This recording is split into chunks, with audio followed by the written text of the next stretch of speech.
Just because you don't go into a neuropsychology program, PhD or PsyD, doesn't mean that you cannot become a neuropsychologist. In fact, you could just become a general clinical psychologist, go to a general clinical psychology program, a PhD or a PsyD, and still become a neuropsychologist in the future.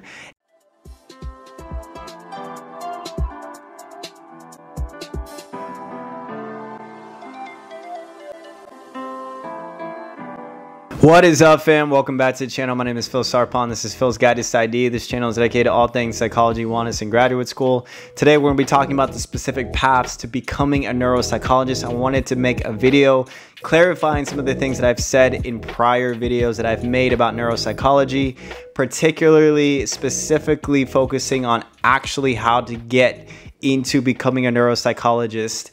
I've mentioned that there's two ways to become a neuropsychologist. You can either find neuropsychology programs, PhD, PsyDs, or you can find a clinical psychology program that either has some type of neuropsychology track associated with that school or that program. Now, one of the questions that I've been getting a lot is, what is the difference between finding a neuropsychology program or just going into a clinical psychology program and becoming a neuropsychologist? And so what I want to do on this video is kind of focus in on that and share with you guys some of the similarities and differences between those two programs, so that you can have a little bit more information in terms of helping you to make the right decision along the way. Now, the number one thing that I do want to mention is that if you are going to either choose a clinical psychology program that has a neuro track or a neuropsychology program that is a PhD or PsyD, those two programs are essentially the same thing. There's a lot of clinical psychology programs that function as sort of these neuropsychology programs where most of what they're doing is neuropsychology, but ultimately, no matter what, any clinical psychology program or neuropsychology program is going to teach their students how to become a psychologist first before becoming a neuropsychologist. And so every neuropsychologist is going to know everything there is to know about clinical psychology. They're going to know about testing, assessment, about therapy. Neuropsychologists can do everything a clinical psychologist can do. It's just that they're specialized in neuropsychology. And so you can think of it like medicine. A lot of doctors will go through 4 years of medical school and then they will do their residency after that. And so essentially, whether you're a psychiatrist or internal medicine doctor, you know how to be a doctor, but you're specialized in something specific. And that's the same thing with neuropsychology. Everybody knows how to do clinical psychology who's in the clinical psychology realm.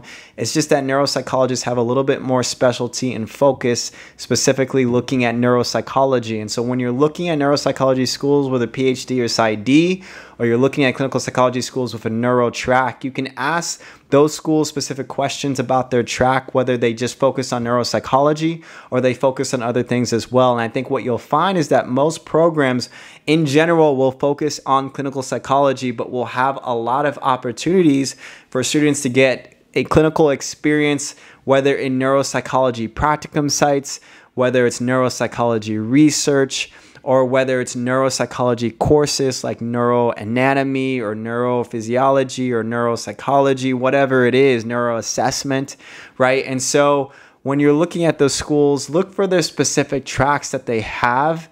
And if they don't have a neuro track, you can still ask those schools if they have other ways to get neuropsychology experience. Just because you don't go into a neuropsychology program, PhD or PsyD, doesn't mean that you cannot become a neuropsychologist. In fact, you could just become a general clinical psychologist, go to a general clinical psychology program, a PhD or a PsyD, and still become a neuropsychologist in the future. It might take you more time, but what would happen is that you might become a licensed clinical psychologist, and later on you decide that you want to do neuropsychology, and all you have to do is find maybe some neuropsychology rotations or neuropsychology experience that you can gain as a clinical psychologist. And once you build up the hours of neuropsychology testing and assessment and supervision, you can still apply for board certification neuropsychology once you have that experience. So you don't necessarily need that experience in graduate school, although it's beneficial for you and you can become a neuropsychologist a lot faster. It's not necessary. There's actually a lot of clinical psychologists who later on in their career will end up specializing in neuropsychology by just getting the necessary experience that they need.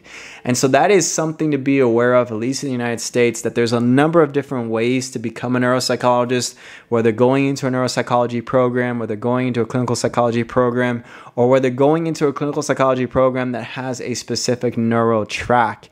And so don't feel like you are pigeonholed into one track or one way when there are actually multiple ways to become a neuropsychologist. And one way to actually even figure that out is by talking to neuropsychologists, calling neuropsychologists, emailing neuropsychologists, and asking them how they became neuropsychologists. And what you're going to see is that you're going to see a diverse range of different ways that people were able to become neuropsychologists in their own personal way. And so that is one thing that I want to clarify about some of the videos that I've made in the past, and kind of give you guys a little bit of an update to show you some of the other ways that you can become a neuropsychologist. Now, hopefully that clarifies some things. If you guys have any more questions, please put it down in the comment section below. But if not, subscribe to the channel, like this video, and I will see you guys in the next video.